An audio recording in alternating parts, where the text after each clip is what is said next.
নামটা কেমন এবং তার সর্বভারতীয় কংগ্রেস কমিটি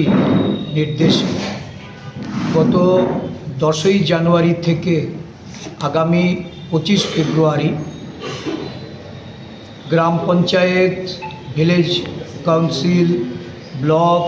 জেলা এবং রাজ্য স্তরে প্রতিটা রাজ্যে রাজ্যে যেমন কর্মসূচি হবে, সর্বভারতীয় ক্ষেত্রে 4টি জোনে 4টি জোনাল সমাবেশ আমাদের সংগঠিত করতে হবে। মনরেগা বাঁচাও সংগ্রাম এই কর্মসূচি। মনরেগা এটা একটা যুগান্তকারী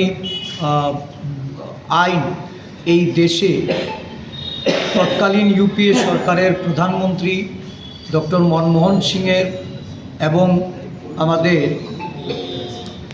সংসদের যিনি চেয়ারপারসন ছিলেন তৎকালীন সময়ে শ্রীমতী সোনিয়া গান্ধীজি,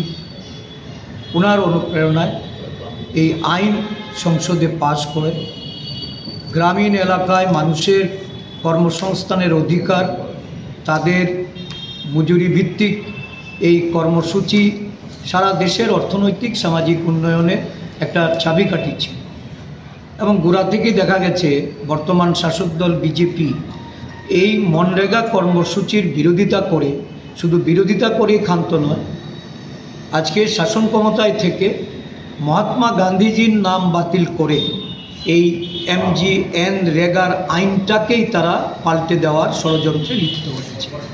এবং গত সংসদে এই আইন বাতিল করার লক্ষ্যে একটা VB গ্রামজি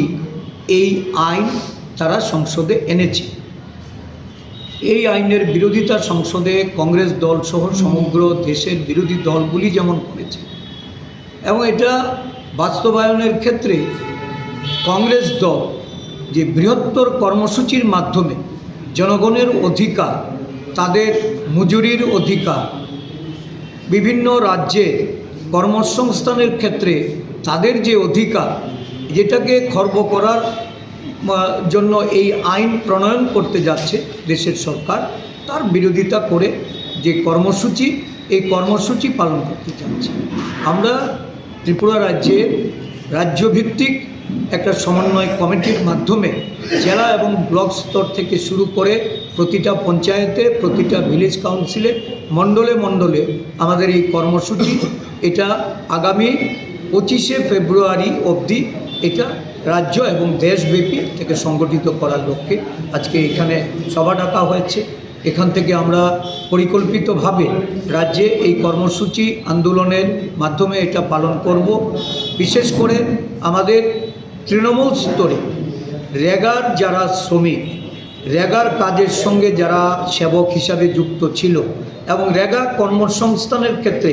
যারা বঞ্চিত হয়েছে, যে জব কার্ড এই রাজ্যে প্রায় 9 লক্ষাধিক জব কার্ড বাতিল করেছে এই দেশের সরকার বা এই রাজ্যের সরকার নিঃস্ব, এই রেগার জব কার্ডধারী মানুষকে আমরা ঐক্যবদ্ধ করে রেগার কাজে যেন গ্রামীণ মানুষ তাদের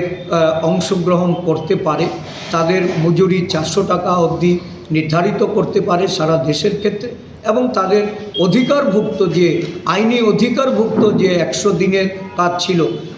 সরকার 100 দিন ন্যূনতম, সেখানে 200 দিনও যদি আমাদের সরকার করে, এতে কোথাও কোনো রকম প্রতিবন্ধকতা ছিল না। কিন্তু দেখা গেল ওই ঝুবলা পরিস্থিতি দিয়ে মিথ্যা অপপ্রচার করে এই রেগার যে আইনি অধিকার, এটাকে খর্ব করার জন্য কেন্দ্রীয় সরকার ক্ষমতা কুক্ষিগত করার জন্য এবং তাদের ইচ্ছে মতো এই নতুন আইনের মাধ্যমে মানুষের যে কাজের অধিকার, সেই অধিকারটাকে তারা কেড়ে নেওয়ার জন্য যে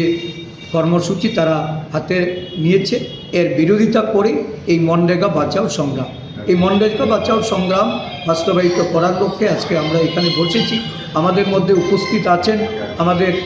সংসদীয় দলনেতা কংগ্রেস দলের বীরজিৎ সিনহা মহোদয়, আমাদের CWCর যিনি স্থায়ী আমন্ত্রিত সদস্য সুদীপ রায় বর্মন মহোদয়, আমাদের প্রাক্তন কংগ্রেস দলের সভাপতি